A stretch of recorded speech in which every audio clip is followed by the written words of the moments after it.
Good evening, parents and guardians of the freshman class. My name is Lauren Clark. I'm the Director of School Counseling here at WA. I, along with Bob Ware, Dean of Students, will be presenting on a comprehensive list of topics for tonight's presentation before we send you off to virtual classes. So in my portion of the presentation, I'll be recapping the student presentations that we delivered to the freshman class, both on opening day and then on October 1st. We'll also talk about how to help your child thrive this year. We'll give some tips on how to survive freshman year. We'll also go over graduation requirements and transcripts. And then lastly, I'll review how to stay informed and stay connected to WA. I'll then pass it off to Mr. Ware, once again, our Dean of Students, who will talk a little bit more about the handbook procedures. So we were able to present to the freshman class on opening day, so for the freshman orientation, and then on October 1st. I'm going to move myself up a little bit here. We really talked about who your school counselor is, the role of a school counselor. In the presentation on October 1st, we had most of the presentation covered how to define success, how to figure out your life balance, your healthy life balance, because here we want everyone to be happy and healthy. So we talked about ways to explore, to try to figure out who you are as a student and who you are as a person over the next 4 years. We did talk about transcripts and WA requirements for graduation, which I'll touch upon tonight as well. And we gave some resources to help. This is the team of school counselors. We have 8 school counselors here and 2 school adjustment counselors. One school counselor is assigned to your student by Alpha, by their last name, alphabetically, for the next 4 years. At this point, we are meeting for individual meetings for our freshmen. Those meetings are typically 15, 20 minutes long, and it's just trying to get to know the students at the start of the school year and ask how their transition is going. So this is the Alpha breakdown. They'll also be able to see their school counselor and IPASS as well. So how do we support students? So the graphic here really describes what school counselors do. So we work in 3 different domains: career and college readiness, which is post-secondary planning, whatever that might be for your student, academic achievement, and then the social emotional support. So we do deliver a comprehensive curriculum through our advisory program or in classroom settings. We do offer independent and group counseling supports, transition planning and scheduling, academic advising, and really guide students and families through planning and life after WA. So back to basics. So we'll cover in tonight's presentation a few different things about academic planning. So there are some tools that are listed on the website.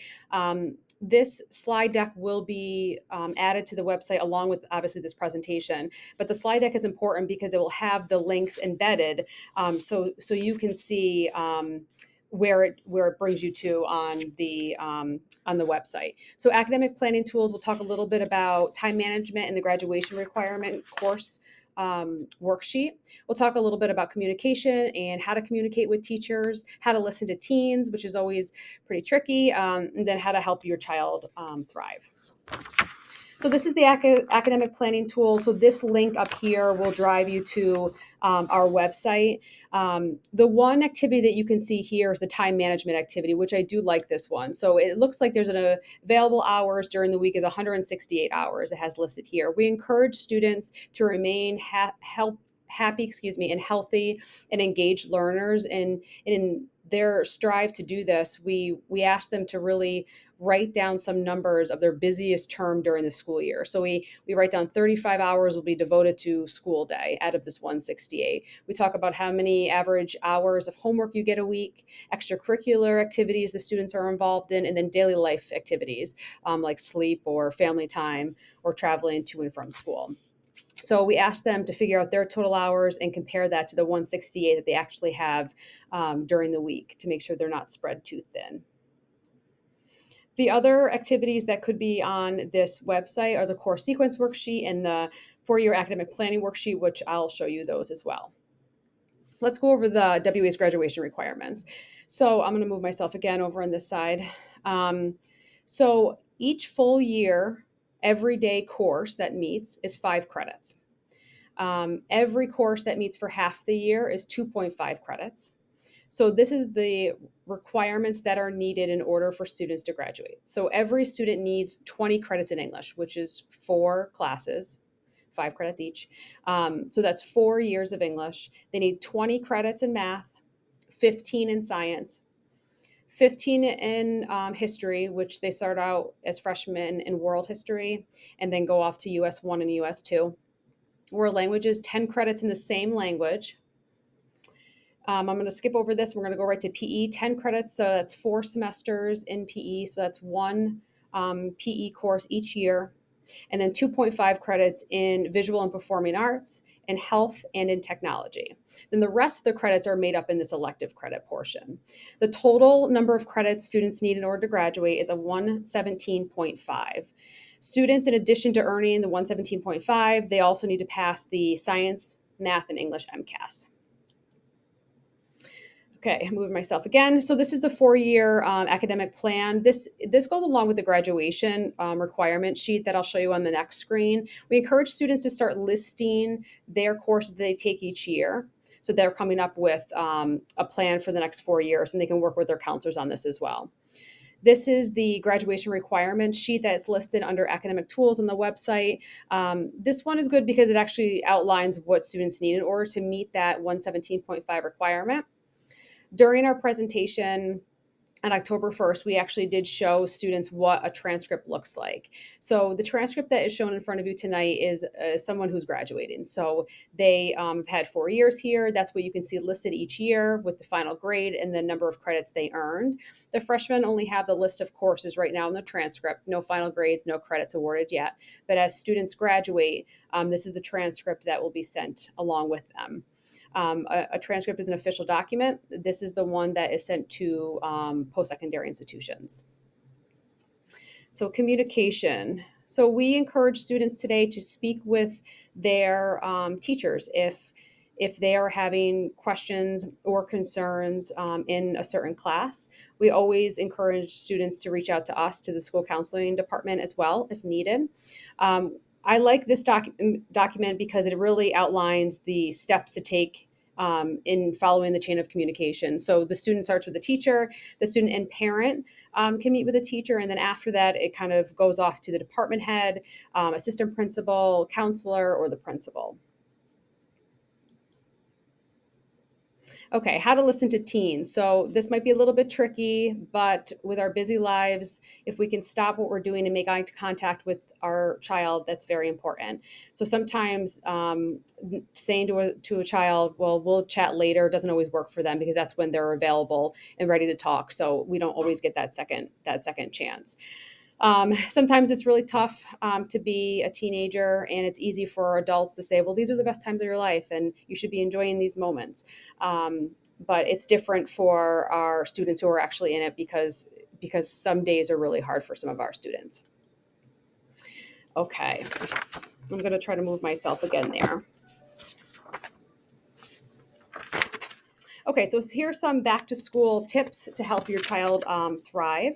So what I'm covering up there, it says there is no correct formula to success. So at the beginning of the presentation, you saw 2 different graphs. One defining success had just a linear line shooting up, and then another one had a very messy squiggly line going, but they met the same success levels at the end of it. So the way and the path that we get there might look different for each student, and that's okay. So we encourage students and families to make time for PDF. PDF is playtime, downtime, and family time. So research shows that PDF is critical for overall well-being. We do like to have some of our students participate in just unstructured time, just time for them to have some time to restore and reflect. We like to have students create a tech-free environment, especially during meal times, which again is also hard, but if families are able to get together, there is a need for that, especially during that dinner time. Collaborate with your child's teachers, assume the best intentions here, work together to solve the problems with your child and with their teachers. We need to prioritize sleep. So an extra hour of sleep is greater than an extra hour of studying, because we know that mental health and well-being are essential for students and for us too as adults.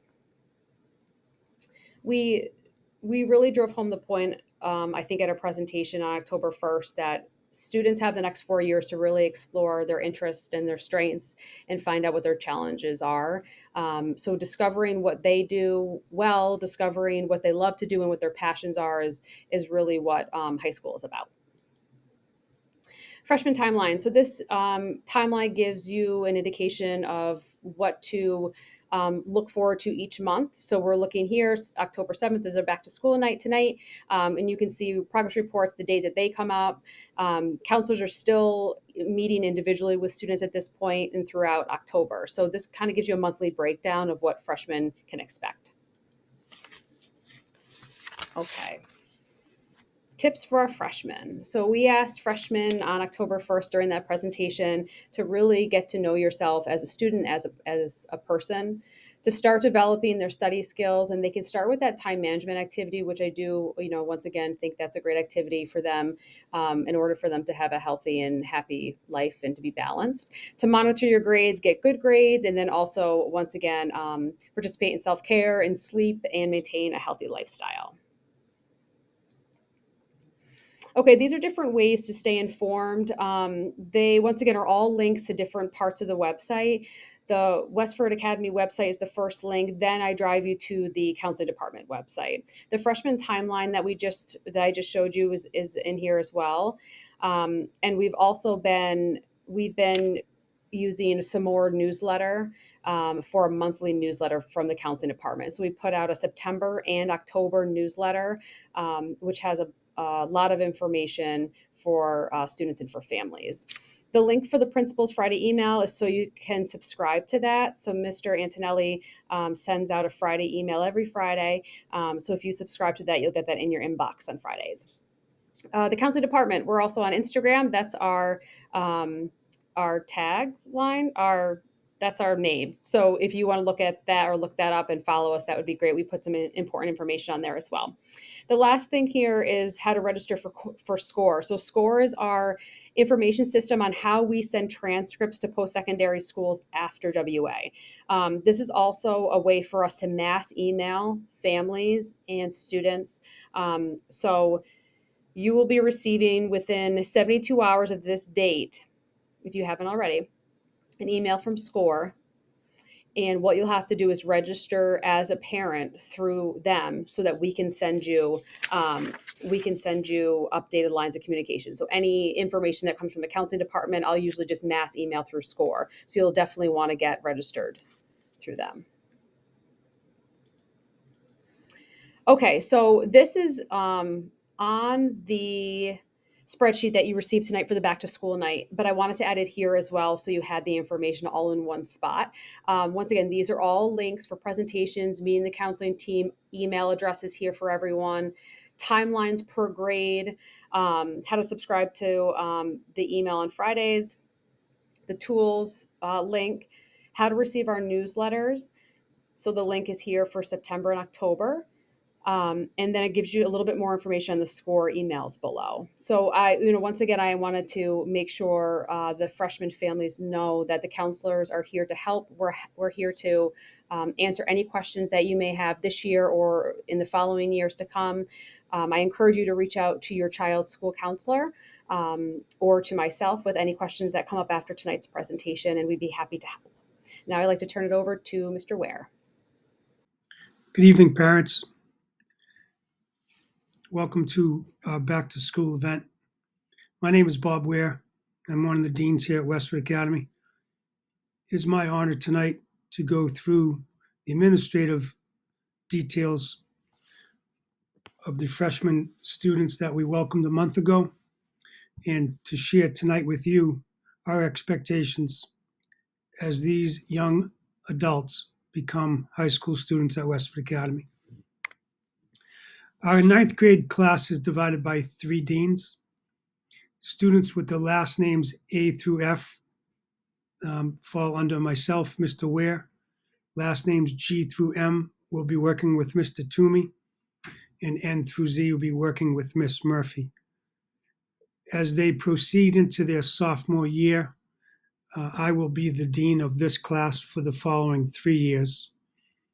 We each have a grade, and we divide the freshmen up by 3. So I look forward to spending the next 4 years with your students and yourselves. The first day of school, the first week of school, our students took home some documents that we asked you people to take care of. And if you can just look at 3, 4, 5, and 6, the record of transmittal, if you haven't already done so, is basically if you don't want any of your child's work or any of their pictures published in any type of Westford Academy documents, you just write a letter to the respective dean wishing that you do not want your child's work or your child's picture published. Building safety guidelines is I'm hoping that you have back at your home an emergency flyer for our rally and reunification points that we work through in our district. Just make sure you have that handy. It is my hope that we never have to utilize them. The emergency medical cards is what our students brought back to make sure that in the event of an emergency that we have the right numbers and contacts. And the iPass profile sheets that went home is what we use to update our communications with you to make sure your emails and your cell phone numbers are accurate. So that's what we sent home. And if you haven't already done so, could you please make sure that is back?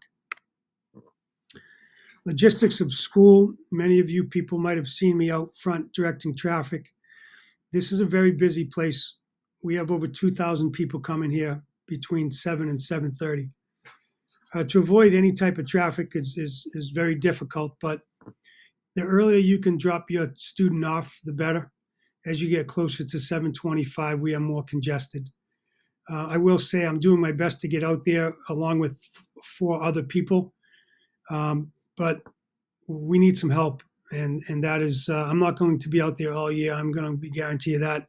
I'll be out there at the end of the day, but please get here early, drop your child off. Our building opens at 6:30. Students are welcome 6:45 to 7 o'clock. The later you wait, the longer you're going to wait in traffic. So we want our students in class at 7:30 and no later than 7:35 for the warning bell. This year is different. We typically have all our students have 7 classes. We've typically gone 7 classes, drop 1, which is a 6-block schedule. Last year, the adjustment we made with COVID has now put us into a 5-block schedule, which we received a lot of positive feedback. If you look at our first, second, and third block, they're 63 minutes at length. Our 4th block is our long block, which is our lunch block. That's 104 minutes. What does that entail? It's basically a 26-minute lunch and then 72 minutes in class. And then the last block of the day is a 72-minute class. It's going well. I think it's less disruptions and less academic workload on our students.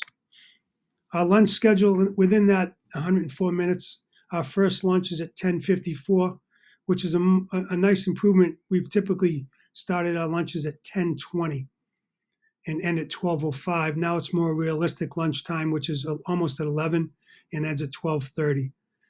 Our lunch lines are long. I know there's a financial break in the lunches this year, but we ask our cafeteria ladies to feed over 1,600 kids in 100 minutes, which is very difficult. So kids have been patient, and it's just right now it's going well. But as the colder weather comes upon us, we're going to have to work harder because we have some outside areas where the kids can have their masks down and eat. But we will get there, and we will do our best to make sure your students are safe here. As I mentioned before, in our cafeteria, there's 4 people per table. Students are also choosing to eat elsewhere. We have a couple different places in the building that they could sit down for 20 minutes, have a good lunch, and then head back to class. Our handbook is roughly over 100 pages, and I'm not going to bore you with that, with all this exciting details, but I did break it down, just some important topics that I want to share with you that will help your child, us, and you have a very good year and a very good career here at Westford Academy. This is our theme, and it is our hope that you can support this. Respect is what we ask everyone that works in this building, everyone that comes to this building, that we abide by this. Be kind, be considerate, do your job, take care of business. Anyone that works here, whether it's a cafeteria worker, a custodian, a substitute teacher, and our teachers and anyone else, is respect. And when it is our hope that you get the same from our staff as we work hard to make sure that this is what we do each and every day. If you're not in school, it's very difficult to learn. And the last year and a half has been very fragmented and very challenging to make sure we deliver a quality education. If in the event that your child is sick, please, we don't want them here if they're ill. In the event your child is absent, please call into the attendance line. It's extension 7405. Leave a message with Mrs. Brown, and please let your child's name and grade. Anytime a student is absent for more than 5 days, you typically get a phone call, an email, or a letter from us, seeing how we can help. But expectations that our students are here on time, respectful, and eager to learn. In the event that there's an illness or a family matter, just ask that you please call in. Late to school. Freshmen are very seldom late to school, but I'm sure some of you had some difficulties getting your kids out of bed. If you need any help, please let us know. We'd gladly call them down and speak to them. We have a tardy report that is printed out twice each quarter. 3 tardies to school, you'll get a notification from us. 6 tardies in a quarter, they result in a couple detentions, and it just respectfully increases after that, 9, 12, and 15 tardies in a quarter. Hopefully we don't get to that level. Again, with the trains in town, the traffic in town, we understand there's tardies, but please do your best to make sure your child is here on time. The honor code, probably page 3 of our handbook. I will not lie, cheat, or steal, nor I condone or enable those who do so. Again, it goes back to our value of respect. With technology, I'm going to go back. With technology, it's very easy today for kids to not do the right thing. And we can't be everywhere, neither can our teachers. So we enforce this on the first day, and our teachers do as well, is that the last thing you want on your record is any type of violation or cheating. As the colleges pursue the acceptance, it is something we want to make sure when we get our grades, we earn them the right way. Cell phones and cell phone searches, I will tell you this, is that the last thing I want to do is search a student's cell phone. It's not what we want to do. It's not what we look forward to doing. But we do reserve the right. And I think you parents know that these things are a challenge. It is decreasing their social activity. I will say, now that I have your attention, is that we've seen a change in behavior from our freshmen, and a lot of these kids missed that year and a half of middle school. And you can really see the social development that's a little bit delayed and needs to be caught up. We're being patient. We're working with these kids. We'll do our best. But these cell phones really don't help in the social world of connectivity. So I'm sure you pay for your child's cell phone bill. You have the right to monitor it. And don't be afraid to ask them if you can see it. Because some of the things that are going on in this world with these cell phones is makes parenting and it makes educating kids more challenging. So be privy to your kid's cell phone. Make sure you know what they're doing. Because the last thing I want to do is make a phone call home saying that there's inappropriate material on any type of cell phones. The acceptable use policy is just, as I said earlier, a lot of technology is integrated here. And we have to hammer this home pretty solid that, there's no pictures or videos of anyone. The Chromebooks are in the classroom are for learning purposes only. And social media 101 is just make sure you know what your child's cell phone, but as they get into the Instagrams and the Facebooks and all these other fun apps that they have out there, make sure you have an awareness of what your child's footprint looks like. The expectations with the Chromebooks, I'm sure you've been hearing this for many years, but they're fully charged when they come to school. They have a printer at home. In the event that the Chromebook is forgotten or it dies out, is not charged, we do have loaners. It's a one-day loaner that you can borrow in the library and return that same day. And we ask our kids to refrain from any gaming, to respect the bandwidth during our school hours. As I said a little bit earlier, social media is huge. And not only do we do that for our employees, but we speak to admission officers all the time. And one of the things they do visit is a students in the application packet is they have people on campus that will look up and see what their Twitters, what their Instagrams, and their Facebook footprint looks like. And they make some decisions on what their demonstration is on social media. So stay sharp with that, stay up to date with that. And it's okay to put the foot on the gas when it comes to policing your child's cell phone or social media. Because if you don't, it can get away from you real quick, and it's not fun. Dress code has something that is a challenge for us.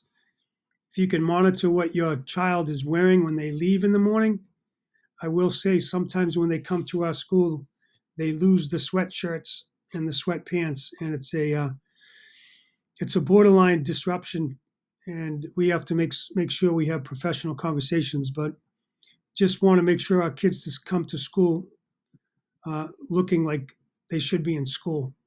Hats and hoods, we refrain from that. It's a safety issue. So please support us in not making sure any hats are not worn. COVID procedures, we continue to fight this battle over the last year. I will say I'm proud of our student body and I'm proud of our staff because I think we're all taking it very serious. Masks are on at all times. We try to keep our 6-foot distance during the lunch locations, cleaning off all products, and be mindful about what to do when you have COVID symptoms. Bus expectations, buses are crowded, bus drivers are limited. It's a challenge for us here in the Westwood Public Schools, but we want to make sure that we're on the bus, the masks are worn at all times, they respect each other's space, and they are on time for school. We will pull out of WA at 2:02, which gives students 7 minutes to get to the bus. I will say this, is that we have late buses on Tuesday, Wednesday, and Thursday, and that's after school pickup is at 3:10. And that's important because we have extra help Tuesday, Wednesday, and Thursday. We have our clubs, we have our activities, we have athletics. We don't want your kids going home at 2:00. This is a great facility with great offerings. We want to make sure your students are here for as long as they can be with productive offerings. So Tuesday, Wednesday, Thursday, if you can't pick up your kids, you just need a bus pass, or you can go to central office and buy a late bus pass. As I said before, activities and athletics is very common here. It's very popular. And it's also very beneficial. We encourage kids to belong in clubs and activities. It increases their social circle. It decreases their screen time, and it helps them grow into young adults a little bit quicker. You must see Officer Tony Bernardin, SRO that is on campus. He's an outstanding man, cares about kids, and very concerned about keeping our building safe. Every Monday, every Tuesday, we meet with our admin team, and we go over the weekend activities in the town of Westwood. The memorandum of understanding is that language I'm not going to read to you, but we have access to police reports. If there's an incident in the town where the police are called and a student in our building is on a report or a parent is on a report, we have the understanding and the participation to have access to that police report. And the reason why we do that is we want to make sure if there's something going on in our students' lives at home, that we need to keep our communication open and provide supports if and when needed. Vaping is back again. It took a break last year with COVID, but we've already had some infractions. Go through your child's backpack, go through your child's cabinets or dresser drawers, because these things are out there and they're very difficult for us to police. Growing up, if there was a cigarette in the bathroom, I think we all could tell that was very easy to detect. Today, with all these chemicals and the vaporizers and the fragrance, it's very difficult. If your child is caught with any type of chemical health product and they're a student athlete, there are different violations. And in school, we have also our handbook policy that it's unacceptable. I want to say thank you. I appreciate your time tonight. I hope you all have a great year. We are here 24/7. Whatever we can do for your student at any time, We gladly do it, and we take pride in doing it well. I wish you the best, and thank you.